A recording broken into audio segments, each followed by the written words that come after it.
Hi, and welcome to Fresh Takes on Tech. This is actually Short Takes on Tech, and we are live from the IFPA Global Floral and Produce Show, and so excited to be here. This is the first interview, so we're just getting going. We're going to do 16 of these podcast interviews, really quick, just to hear about companies and what they're doing, what they're excited about. So I am going to turn it over to my first guest to introduce yourself and your company. Yeah, hi Vonnie, my name is Guillaume. I'm from Belgium. We're a company which is called Phyteco.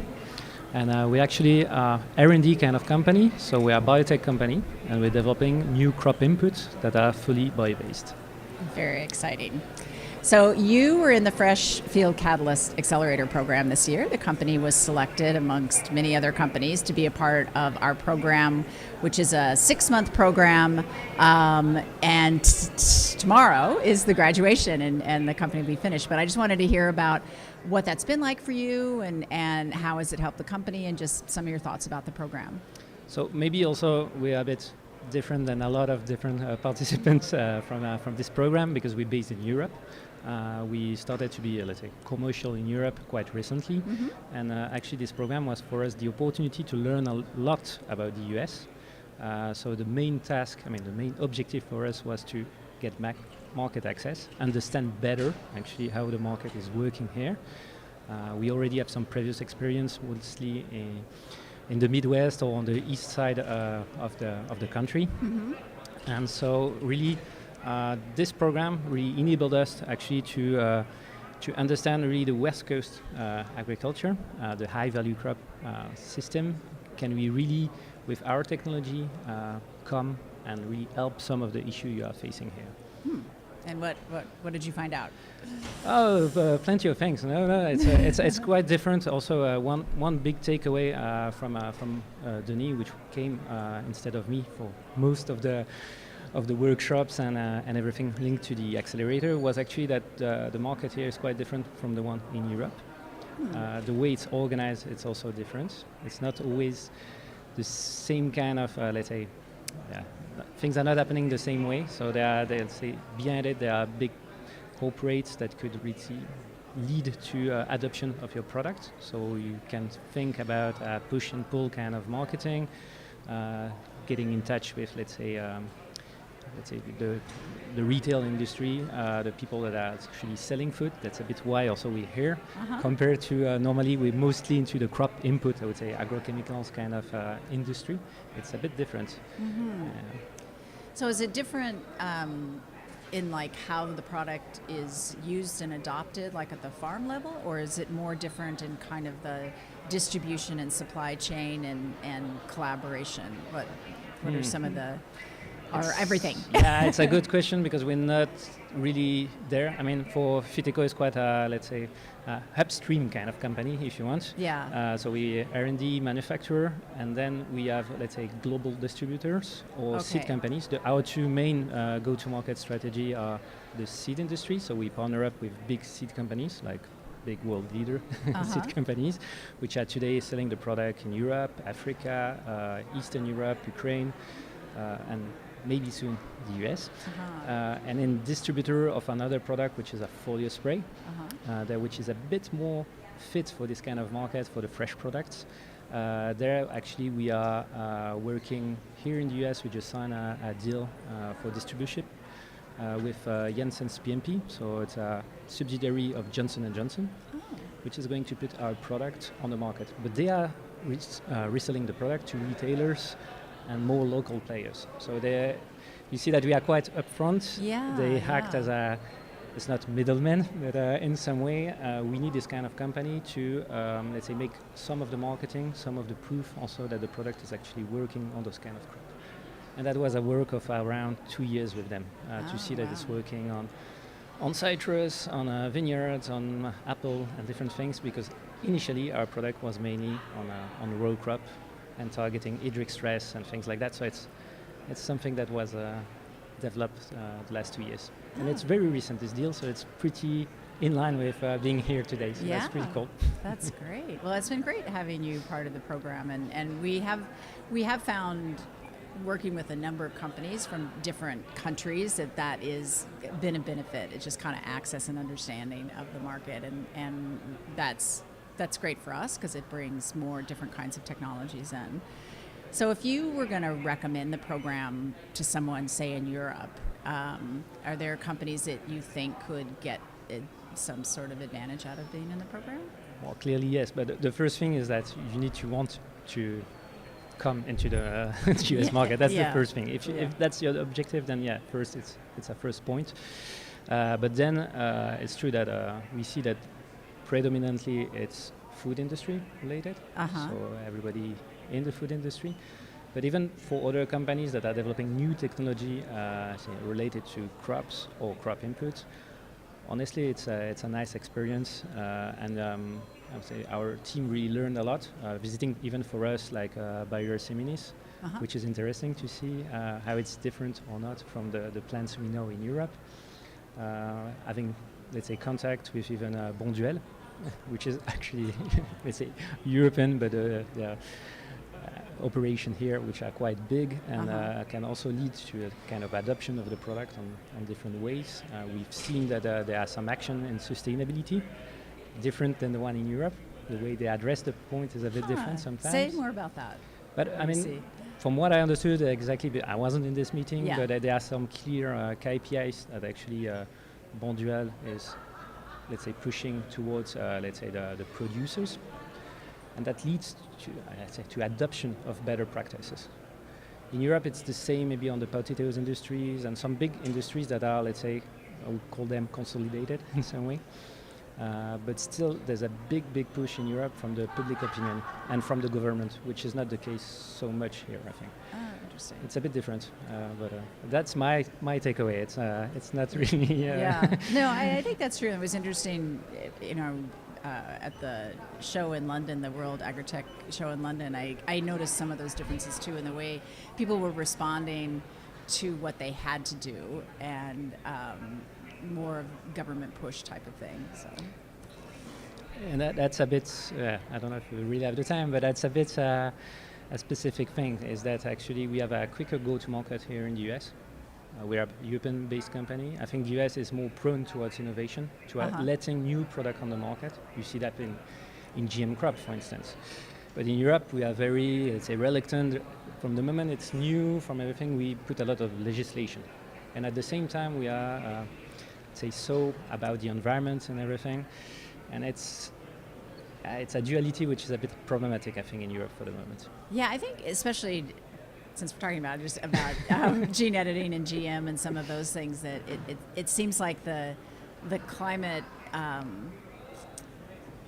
issues are they are fighting back and forth now, and a lot of people in Europe are like, well, one of the ways we can solve our issues with climate change is to accept these new technologies, but we don't want to do that because we have all these other rules. So, what do you think will win out? What's your That's a big question. What will win out, I think, is climate change. But I think it's starting to be a bit late to really be really active on that. But that's. I mean, we are very, let's say, environmental-minded company. Already coming here is. For part of the team is a sacrifice because we put a lot of CO2 just taking the plane to come here. But I think we're doing it for a better good. I hope so. And if people use more bioproducts, if we actually are helping farmers to mitigate yield and food security kind of risk linked to climate change, I think we're going in the right direction. So the show hasn't really even started. It starts tomorrow, but you get kind of a sense. What do you think of the show and kind of, the atmosphere and everything? Honestly, first it's big. Yeah, it's very big. You've been to the World Agritech 2 weeks ago. We met there. Actually, we go to a lot of crop input kind of industry show. It's a bit more upstream, a bit more exclusive. Here, I think there's producer, there's people from the food industry, a few from crop input, I think. A lot around, let's say, robotics, crops, let's say drones and things like that. So it's interesting. And see a lot of motivated people. So it's like how do you say that in English? No bees going around. So anyway, impressive. Yeah. So what do you hope to get out of the show? What are some of your goals? There's really two goals for us. The first is to raise awareness. That's important for a small startup company, especially since we're coming with this distribution deal with a quite bigger company now, is to put people in contact. If there are producers, if there are people that are interested in new biotech use, but then we can actually put them in contact with them and get access to the product, because it's now going to take a bit of time to really be in the field. There's going to be demo, there's going to be, let's say, you know how it goes in agriculture, it's a very slow market. That's one of the first aim, and the second is to also understand what are the needs here. If can we push maybe a bit more on something? How can we change adoption rate and things like that? But I think we're going to have fun. That's also part of the program. Yeah. Well, excellent. Thank you for being part of the program, and thanks for being on the podcast. And really appreciate your time. Thanks, and thanks good luck. For the question. Yeah, we'll see. Thank you.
Hi, I'm Vonnie Estes, your host of Fresh Takes on Tech podcast, and we are doing short takes on tech at the global show in Anaheim with IFPA.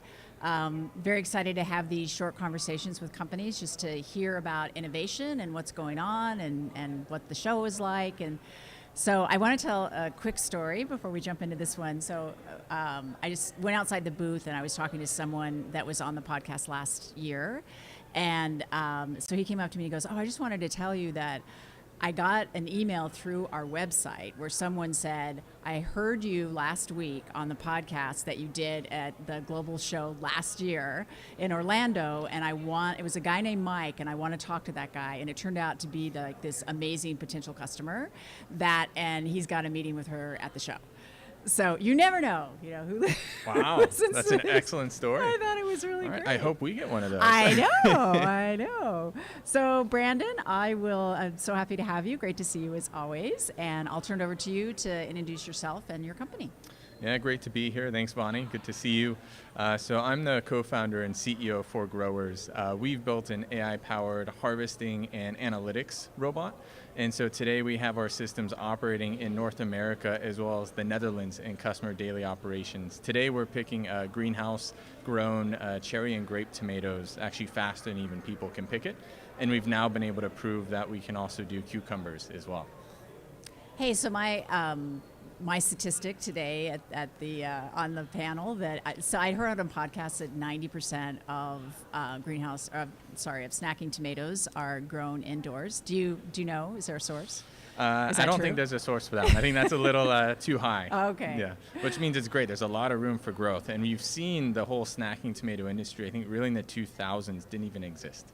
So it's like in 20 years, it went from basically nothing to, I think it's like 25 to 30% of all value of tomatoes are now from snacking. Wow. That's high. Incredible. And now they have a way to pick them. Exactly. Yeah. A reliable, always available way. Yeah. Excellent. So you were part of the Freshfield Catalyst Accelerator program this year, and it was great to have you and great to have your involvement. Can you talk a little bit about what that experience was like for you and what parts of it were great? Yeah, the program was really a lot of fun, and it was a lot of really good information for us. I think when you think about all the different opportunities there are for kind of early stage companies, and there's all the accelerators, all these other things you can do, I think the IFPA program has a lot of value because you're really one of the only organizations that sees the entire agricultural spectrum.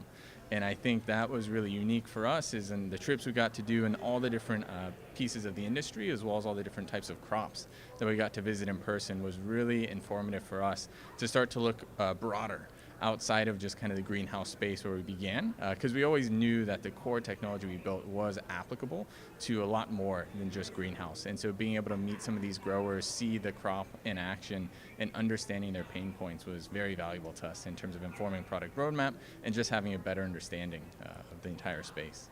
Is there an example you can think of something that you learned that is going to change either your go-to-market strategy or the development of your product, or who might help be a partner in selling or anything like that?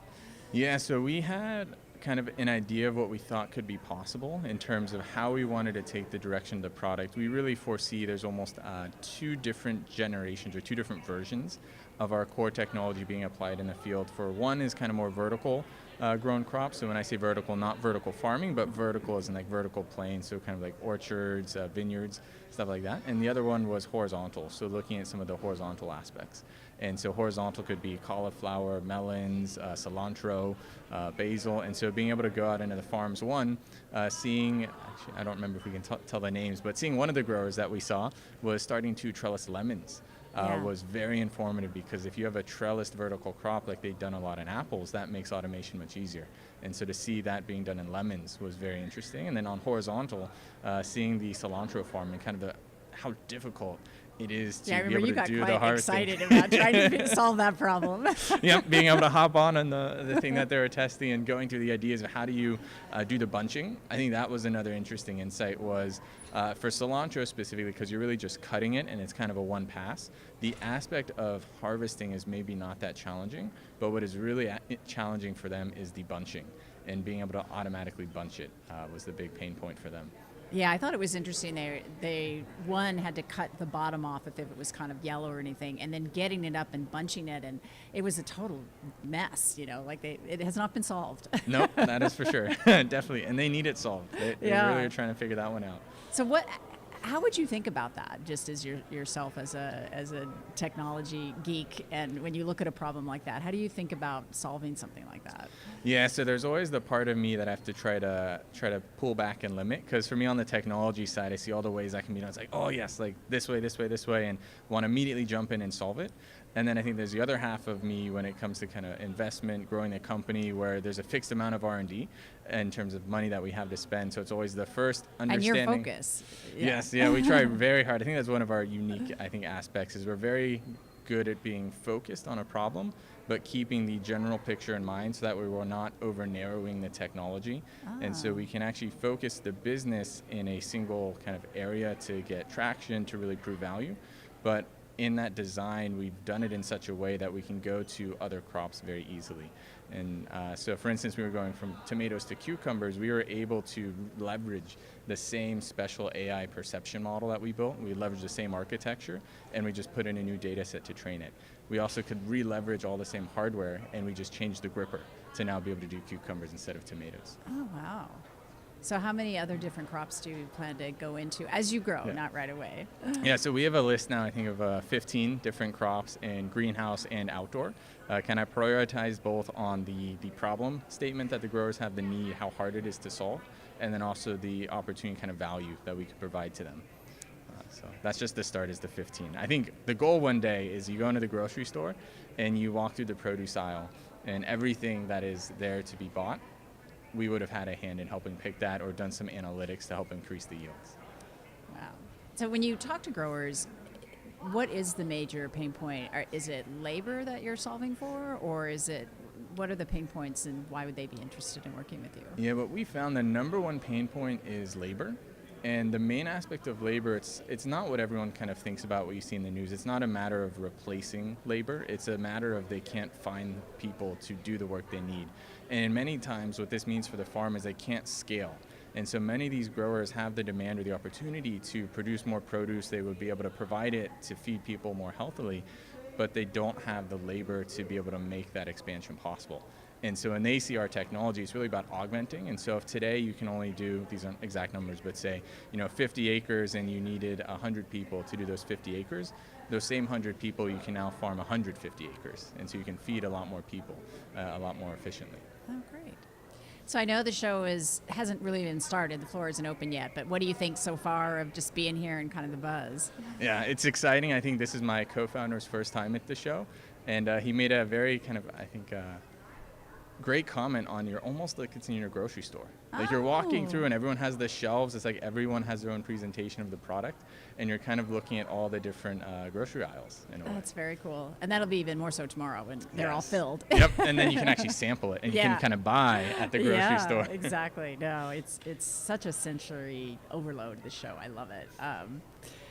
So what do you hope to get out of the show? Yeah, I think for us in the show, a big part of it is relationships. So there's a lot of people that we've met in the past where it's good to just catch up with old friends here, as well as new friends and new potential customers. There's definitely some areas, especially when you think about the outdoor space, where we haven't formed as many of those relationships. And I think this is a show that really brings a lot of growers and farmers into the same area. So you are, as I've gotten to know you, a very thoughtful and planning type of person. So when you thought about the show, and I know a lot of people that don't do these kinds of shows, they just show up and it's deer in the headlights, and they don't have as productive time because they didn't think it through. So how are you thinking about approaching this show and getting to be able to talk to the people that you want to talk to? Yeah, when it comes to shows in general, one of the pieces of advice I was given a while ago that I've really held to is you want to kind of come in with an idea of who are the main people you want to talk to, and you want to reach out beforehand to have some of those kind of core meetings already scheduled. So that way by default, the show is going to be worthwhile, and then everything else on top of that is just extra benefit. Yeah, that's great. Well, Brandon, that's it. Thanks, Vonnie. It was great to see you again. Yeah, it's great to see you again, too. And I'll see you throughout the show. Thanks for coming. Thank you.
I'm Vonnie Estes, and we are doing Fresh Takes on Tech podcast at the Global Show in Anaheim.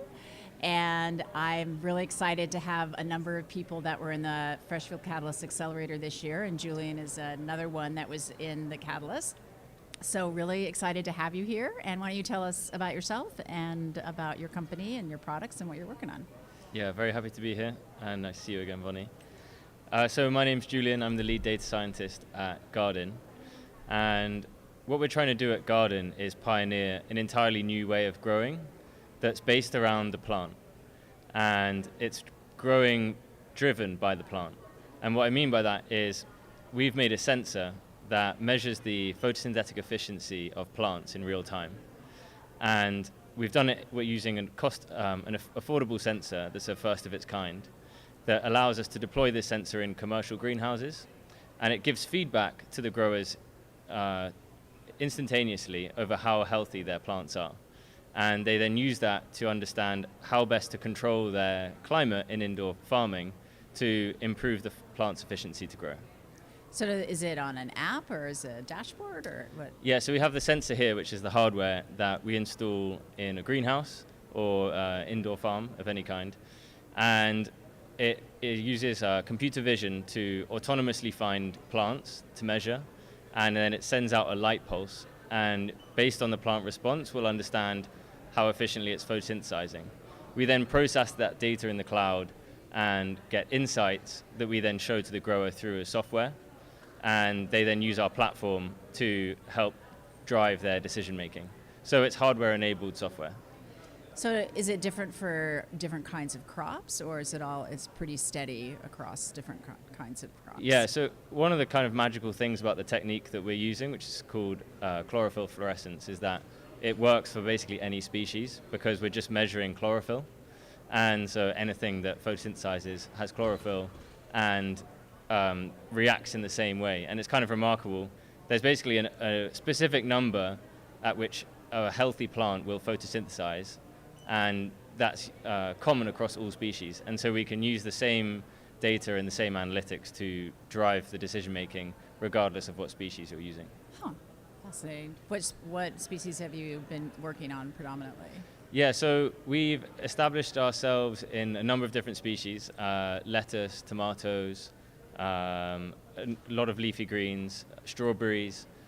We've actually done some interesting stuff in orchids as well. So orchids have CAM photosynthesis rather than C3 and C4 mechanisms. So it's a slightly different way of photosynthesizing. And our technology is really useful for that because what happens is the plants basically store CO2 during the day, and it eventually during the night, and it runs out during the day.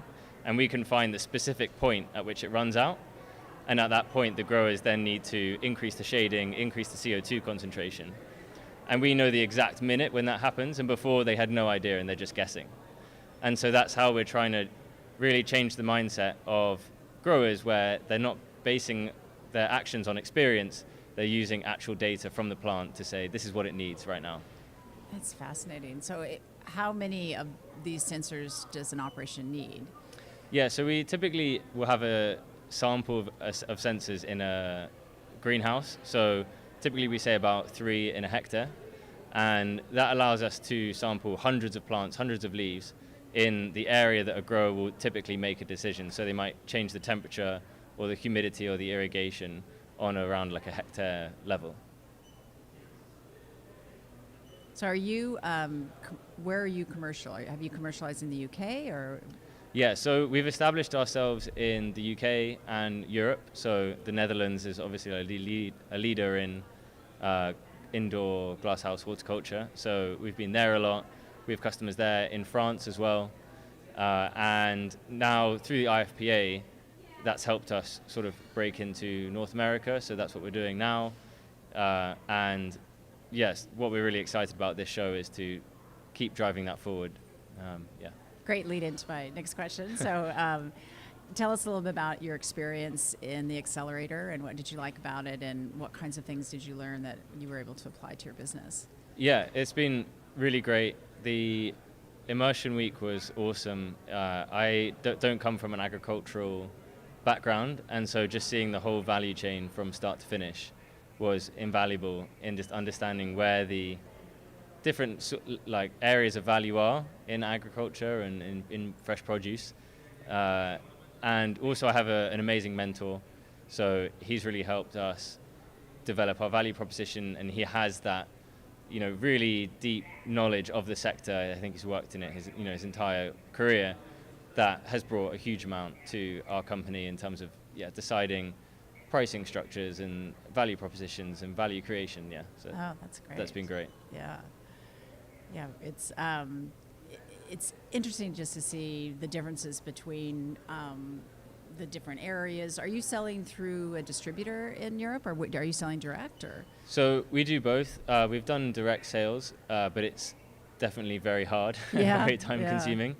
And so we've started opening up partnerships with distributors. So one of the key areas we're focusing on is lighting, because chlorophyll fluorescence is focusing on the leaves and photosynthetic efficiency, and so it's really well suited to controlling lighting, and that's both supplemental lighting with LEDs, but also shading in greenhouses where they change the light level based on the sun and what they think the plants need. And what our sensor can do is basically probe the plants to understand the exact light level that they need to operate most efficiently. And that's a game changer really for the industry, because no one has known what the plants really want. And we're able to just listen to what they're saying and give them the exact light that they need. And that's really helpful in the winter when you're spending huge amounts of electricity on LEDs to understand, okay, actually putting more LED light into this isn't helping the plants grow. They're just wasting it and dissipating it as heat. And we can tell that to the grower and actually close the loop in automating that process. so what's the sales cycle like? Growers get people like you showing up every day saying, I've got this thing, it's going to solve this problem. And so do you have to do some demonstration for them, or how does that sales cycle work? Yeah, definitely at the start we were doing a lot of trials. It's getting to the point now where it's a product and it can be sold just as this is a solution, and the growers will trust other growers. And so when you have someone next door who's their mate using it, you can say, well, these guys are using it, give them a call and ask them what they think. And that's what they'll tend to do. And then they say, okay, yeah, I see the value, let's go for it. So I think that helps a lot, particularly when you have these network effects. Yeah. But growers in general, trust each other, and they will help each other as well. So that's kind of helped us. And then in addition, these partnerships so with lighting companies and climate companies, we're hoping to just have a bigger reach. Yeah. And are you able to predict how much money they'll save? Or is it so variable depending on? Yeah, that's the hard bit. Yeah. Everyone always wants a hard number on Yeah. ROI. It matters a lot where they are as a grower currently, Yeah, I like think what so. their benchmark is, Yeah. as to how much you can improve that, but also how much control they have over the conditions and how much they're spending on LED lighting, for example. Like a grower that has LED lighting versus one that doesn't will be able to have a much larger ROI when they have that extra control, because we can tell them, oh, this is what your lighting should be. You're going to save, this much in your electrical spend. So what do you think of the show so far? It hasn't really started. The floor's not open. But just in walking around and being here and the buzz, Yeah. what does it feel like? Big, definitely big. Yeah, but no, I'm excited. Definitely seen some, people that we're really excited to talk to. So Oh, great. And did you plan that out before you came? Like you decided? yeah, who we had you a were gonna see? few people that we were keen to talk to, and Yeah. I hope by the end hopefully by the end we'll have. I'd love to leave with maybe 4 or 5 greenhouses growing anything, maybe tomatoes, lettuce, that are interested in our technology, and we can follow up from there. Oh, excellent. Yeah, that someone was telling me you can actually look on the app. You probably did this to see like who are all the greenhouses are exhibited. And Yeah. I haven't done that yet because I was wondering how many more we have this year, because it seems like so many more indoor of all kinds, vertical and greenhouse, than we've had before. So Yeah, it's great. I love that. Yeah. The show's growing that way. Yeah. All right. Well, thanks, Julian. It's great to see you. Thanks for being part of the program. I always thought throughout the program that you asked the best questions in Immersion Week, because I think is because you come from outside the industry, and so you would come and look at something, especially from a technical point of view, and ask a question, and everyone else is like, "Well, that's the way it's done." Like we never stop to think, "Well, why is it done that way?" So I really appreciated having you. Yeah, Learned a lot, definitely. Yeah. Thank you very much. Yeah, thanks, Vonnie.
Estes, and I'm the host of Fresh Takes on Tech, and we are recording live, which is unusual for me and exciting and a little bit terrifying, at the show in Anaheim.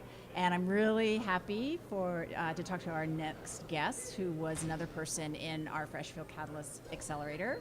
So Gene, welcome. It's so good to have you. Good to see you. Thank you. I appreciate you asking us to talk. Oh, sure. So tell me about yourself and your company.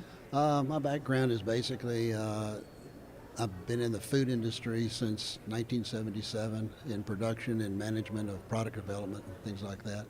And our company now is basically developing the technology around pulsed xenon, the application for plants that helps them grow and stimulate production. Very cool. So is that used inside in greenhouses? Or? It's used inside. Actually, it's any covered structure. We have basically polytunnels that are using it, and all the way to fully enclosed greenhouses. So is this a new technology? Yes, it is. We've been working on it for the past 10 years, developing the IP around it, and it's been very successful. Wow. What kind of crops are you working in? Everything from fruits and vegetables to forestry products, hardwood cuttings, pretty much everything. And so how does it work? Or is that a secret? No, that's a good question. Basically, the pulse generates a spectrum that's 78% red and far red light. And there's an interaction. It's a hormetic reaction, we believe. We really don't have all the details of it, but it's a hormetic reaction responding to the light. And basically a hormetic reaction is where you take a toxic substance and expose it to a small amount of that. It becomes, you get a positive response from it. And that means that something like aspirin, you take that, you take a lot of aspirin, you'll get bleeding ulcers or you'll get ringing in your ears, but then all of a sudden you take a small amount every day and it prevents a stroke. So it's a toxic substance, low dose, positive response. And then we also see something that between the circadian rhythm, and this is all related to what's happening within the phytochromes and the cytochromes within the organism. So how did you discover this, or was it accident? I didn't know. I had a gentleman that I knew in Ohio that did the work on it back, and basically he and I came together, and then I started working more detailed into it. So did he have a theory that this might happen, or No, it was just... It was just, he wanted to... He noticed. He didn't want to take and spend the money on LEDs, so he went another direction, and he figured it out. That's so cool. It's just one of those great things of serendipity that worked, and he carried it forward. Yeah, and you don't really have to know the complete molecular structure of what's happening. You just can measure the results, right? You measure results, your eyes can see it, and you say, wow, this works. So if you're walking through the field where this is being used, you can see the lights? If it's in the greenhouse, absolutely. It stands out night and day. That's very cool. And are you commercial? Are you selling it yet? We're or not you're selling developing? yet. We're working the development. We're getting finalized on the fixtures and everything and moving it forward. And what different places are you trialing? We've trialed in California. We've been in Washington, or Ohio, Michigan, Texas. So we've been all over different areas of the United States. And then are you going to sell it yourself or go through distribution? We'll Or be what's your selling thought? it ourselves. Yeah. Actually, we're looking, and we've got relationships with some OEM manufacturers of greenhouses and stuff like that they were using us as part of their technology they're putting into the really generation 5 and 6, where they actually have absolutely sealed greenhouses with filtered air that you don't have disease. So it's going to allow us to go back into plant breeding and bring genetics back in and start working with things that we put aside because we couldn't have that quality of that product because of disease taking a prevalence and predicting that was going to be the most important thing we had to control was disease. So we're working on a different way of getting to better quality and stuff. So I'm sure every grower that you go to and talk to says, well, what's my return on investment and how am I going to measure that I'm making money? How do you answer that? It's, how are you going to make money is always a question, and, therefore you have to stop and say, well, if I can produce phytochemicals or something like that, if I can improve the flavor profile of my product, make a superior product, sometimes it's being able to sell more products or have it quality. It's just not to the bottom line. But when you take and you look at what we've done, is that we do see increased yield, and basically then with increased yield comes better expense and everything. And then, like I said, the quality is the other one. But if you can increase yield, you can also increase capacity, and so and everything follows hand in hand. You know, more production per square foot. That's the way I look at it. Yeah. You know, and then you carry it forward like that. And people get that. And so do you think when you start selling, are they going to take your word for it, or how do you think that's going to go? You know, I think there's always a time period, and when you bring something totally, absolutely new to the market, that's you'll have a little bit of Missouri in you to show them. Let's see this happen. But yeah, it's pretty evident when you go into a greenhouse and they're rooting cuttings or something like that, and they realize that they've gained 2 or 3 weeks of a production because things are rooting faster, or you're growing, or you're getting hanging baskets that are absolutely stunningly beautiful because they're just solid flowers. You know, and then all of a sudden that generates additional income for the grower too. Yeah. The great thing about the light is that it only uses 30 to 50 watts. So the utility side, the expense side, the cost side is fairly insignificant in the overall scheme of an operation. Yes, you have a capital cost, but the operation cost, which you have to fight and you turn them off when you don't need them and stuff like that. So they do work well. Oh, cool. So you were part of our accelerator program Yes. This past year. So tell us about how that was for you and what you liked about it. It was excellent. It's easy to say that, but when you stop and realize what y'all accomplished of bringing together such a diverse group of individuals that cover a broad spectrum of the needs of the industry. And when you stop and realize what y'all went through to do that, and then turn around and say, oh, come to California and let's go on a journey, and we spend a week in a bus visiting manufacturers and growers and stuff like that. It's a compliment to the association to have that happen and bring it together in such a way that you've delivered. And then you followed up with mentors, and then we had monthly or bi-monthly or whenever we had a chance to get together, we had more conversations with individuals within the industry that brought another perspective to it. So, you kind of hit it in 4 directions at one time, and we just kind of went through 6 months before we knew it, we're here. Yeah, exactly. Was there something that you learned that may change the way either you go to market or how you think about the need or contacts that you made or anything tangible? Well, I'd say all of the above. I mean, when you get together with a group of scientists, engineers, scientists and everything, you're all bringing a different perspective, but then you get into the grower environment, and it's like, yeah, like you said, what's it cost? How's this going to work? How do I develop this? What do you have to think about from their perspective? You have to, it's kind of spending a day in their shoes. Yeah. And realize how important it is that you really think through who the customer is, because that's the gatekeeper. And if you can get with them and work with them and develop and understand their needs, you'll be more successful. And I think that's what you brought together with such a diverse group of people that we visited with, and we got into the fields, we got into the plants, you saw in use. It kind of makes you realize how big the industry is. And, the industry is, like I've said before, is that, specialty produce, there's a lot of different plants in this industry. Yeah. It's not like a crop of wheat or corn. Exactly. There's a lot of differential. So there's a lot of work, and it's just not one size fits all. Yeah, exactly. Great. So what's your plan for the show? What are you hoping to get out of it? Actually, this brings back old memories. I'm glad to be at a produce show. I've spent 40 years going to IFT, an Institute of Food Technology, and professional organizations that work on the other side where we process everything that the produce industry makes. And then, so it's like, this is nice. It's enjoyable. So, I may see some old friends here, but here you are. It really gives you a perspective of how diverse the industry is. Yeah. And I think that's important for anybody that's working and trying to develop any type of technology for this industry is that here again is that you need to understand diversity. Yeah. And the supply chain is so varied and so long and so critical and very different than putting it in a silo and getting it out when No, you need it. when it's ready, it's ready. That's It's not going to sit here and wait for you to be waiting to use it. I mean, Yeah. you pick it, and you got to consume it. Yeah, And exactly. nature has a way of preventing you from doing that or spoiling it when you want to take it. So it's just, it's a living organism. Yeah, yeah. You know. Well, Jean, thank you so much for being in the program. I enjoyed getting to know you, and thanks for coming here today, talking to me, and enjoy the show. Like I say, thank you for having us, and I look forward to keeping contact. Yeah, great. Okay. Appreciate it. Take Thanks. care.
Hi, this is Vonnie Estes, and I'm your host for Fresh Takes on Tech, and we are live at the show in Anaheim doing short takes on tech.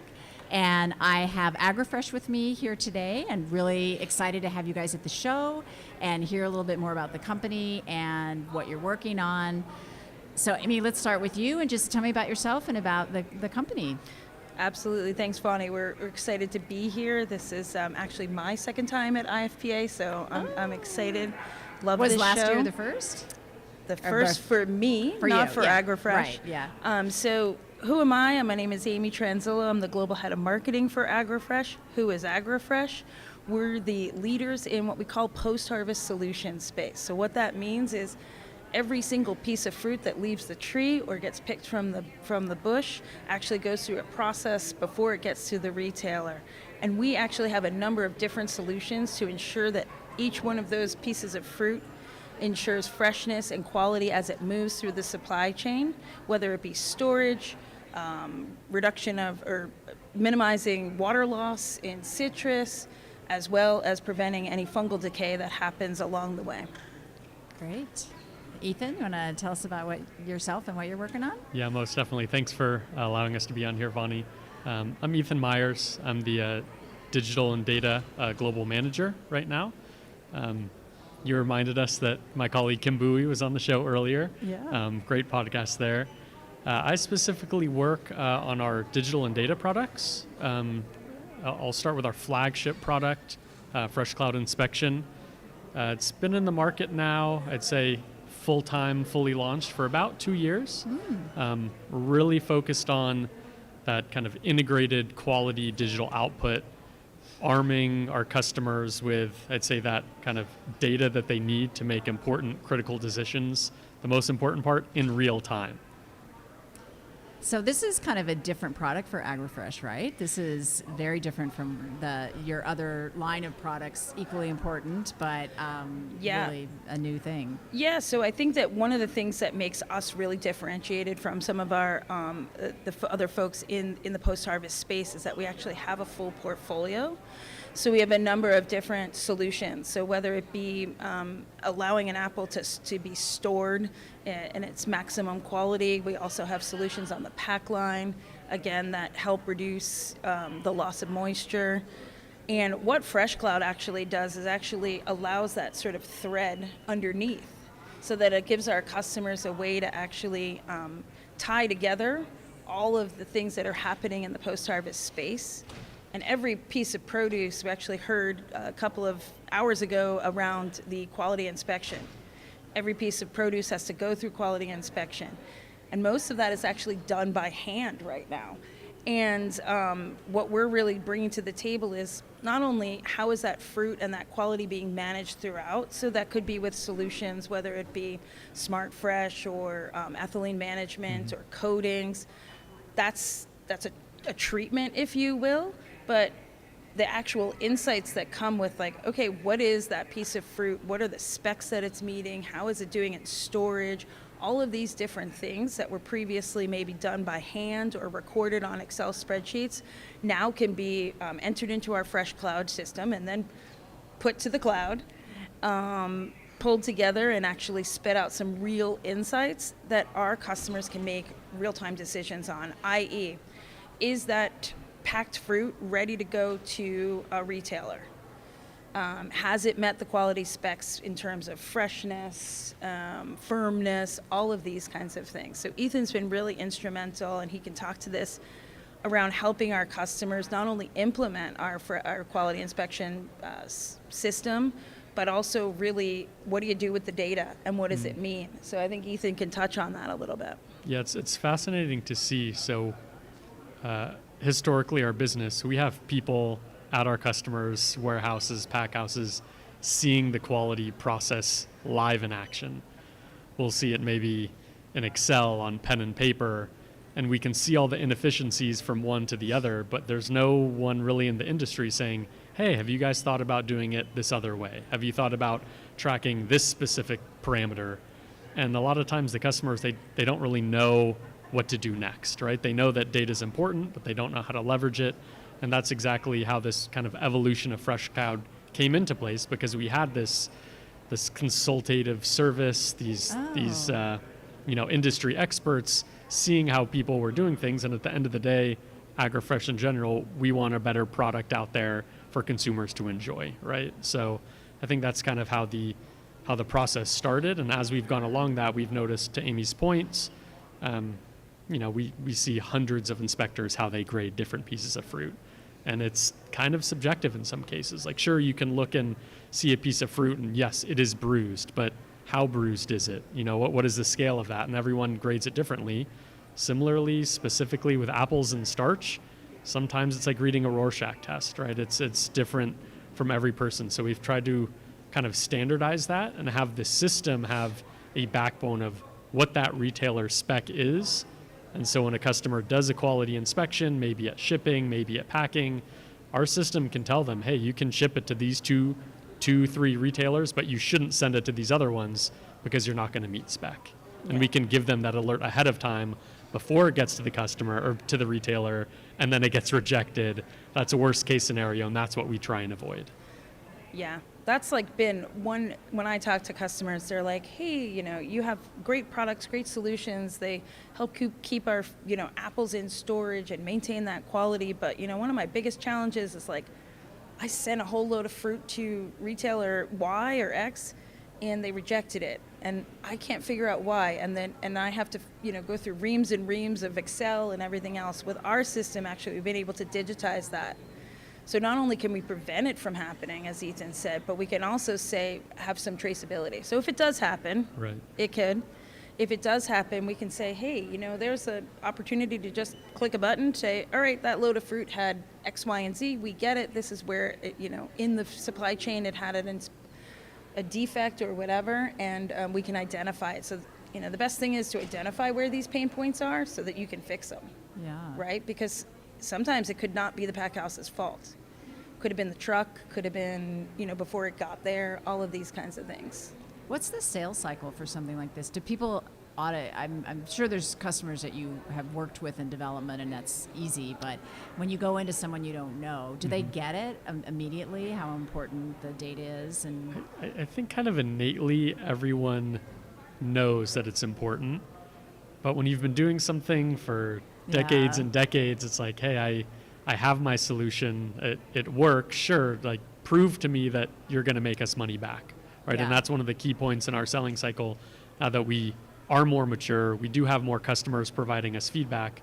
We can actually have that transparent conversation with a potential customer and say, hey, here is the return on investment calculator, let's say, or here's how similar producers in your shoes, here's where they're seeing savings. But at the end of the day, it's up to them to determine whether they're going to see that savings or not from that point of view. But you also have other customers who they understand, I'm not making good data-driven decisions right now. So sure, it is a cost, but it's not a cost. It's an investment in their process. is it a prescription model? How do you charge? Typically, yes. Typically, software as a service. There's a monthly billing cycle.